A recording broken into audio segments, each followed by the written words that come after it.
जी देखिए, ये चुनाव हमारे बक्सर के लोगों ने जनता ने जीता है और हमारे कार्यकर्ताओं की मेहनत से का फल है। तो ज़रूर इसमें दृश्य अदृश्य शक्तियाँ साथ देती हैं और बक्सर जो भूमि है ये ऋषि क्षेत्र है, देवभूमि है। तो यहाँ पे मेरा ये मानना है कि आध्यात्मिक ताकत जो है, ऊर्जा जो है इसका बहुत बड़ा महत्व है। तो किसी भी कहीं पे भी माथा टेकने से पहले मुझे यहाँ पे माथा टेकना उचित लगा और हमारे सारे बंधुओं को भी लगा कि हमें करना चाहिए। तो हमारे जितने यहाँ पे मंदिर है, मठ-मठिया हैं, सब जगह हम लोग पहुँच रहे हैं, गुरुजनों का आशीर्वाद ले रहे हैं और इस हमारे जो ऋषि क्षेत्र है, बक्सर धाम है, तो इसको हम लोग किस तरह से विकास के रास्ते पे ले जा सके, इसके लिए मार्गदर्शन भी ले रहे हैं। अच्छा ये बताइए कि इतना बड़ा गैप मार्जिन है, तो उस पर क्या कहेंगे? मुन्ना बाबा का गढ़ कहा जाता था। नहीं देखिए, मेरा मानना है कि ये तो बक्सर की जनता ही अपना भविष्य निश्चित करती है। तो पहले उन्होंने एक तरह से निश्चित किया था, प्रयास किया था करने का।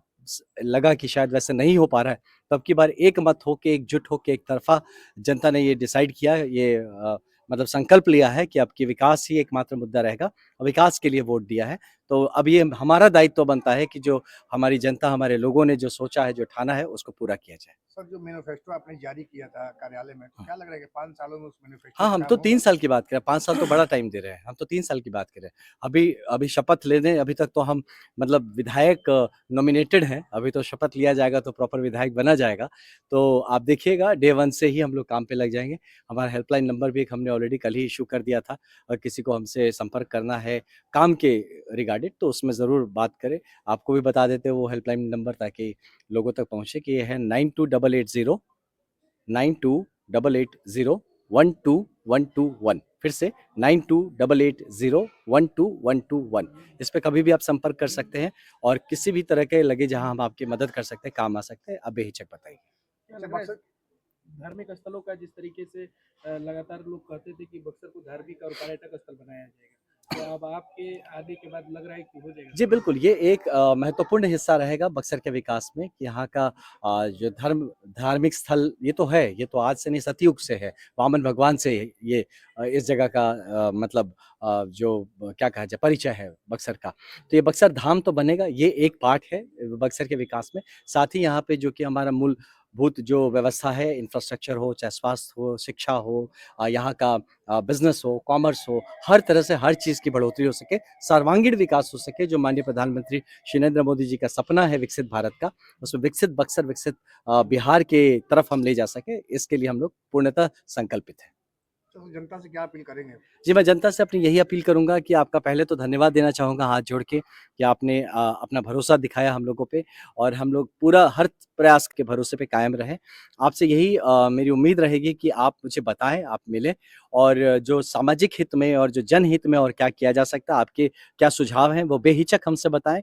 कहीं भी हम दिखे, आप हाथ दिखा के रोक लीजिए हमको। मैं हर जगह आपसे बात करने को तैयार हूँ, सुनना चाहता हूँ आपको और मिला जाए और इस पे बात किया जाए और ताकि जो बक्सर के विकास का जो प्लान बने, प्रोग्राम बने, वो कहीं ऊपर से थोपा हुआ प्लान ना रहे। हमारी जनता से निकला हुआ जो उनकी इच्छाएँ हैं, ज़रूरतें हैं, उस मुताबिक हम लोग बक्सर का सर विकास करें। मंदिर का निरीक्षण कर रहे हैं, घाटों का निरीक्षण कर रहे हैं, इसको लेकर आगे का क्या मैनिफेस्टो जी है? देखिए, मैं निरीक्षण नहीं कर रहा हूँ, मैं सच पूछिए तो मैं तो यहाँ बचपन से निरीक्षण ही कर रहा हूँ, देख ही रहा हूँ और बहुत सारी चीज़ें जिस पे हमें काम करना है, ये जितनी मक्खियाँ उड़ती हुई आपको नज़र आ रही हैं।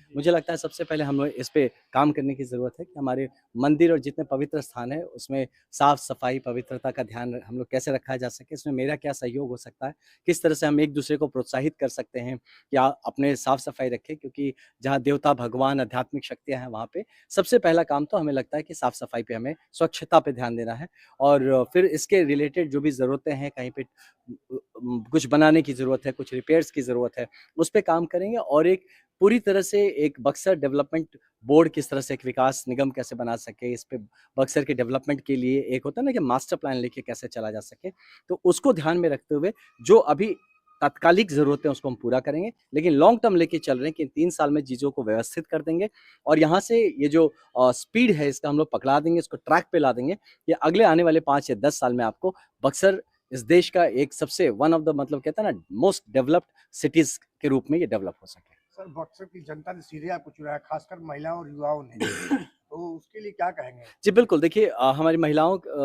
बहुत का उम्मीदें हैं उन पर। बिल्कुल बहुत उम्मीदें हैं इस बात से मैं पूरी तरह से मतलब इस बात को मानता हूँ और इसकी गंभीरता समझता हूँ।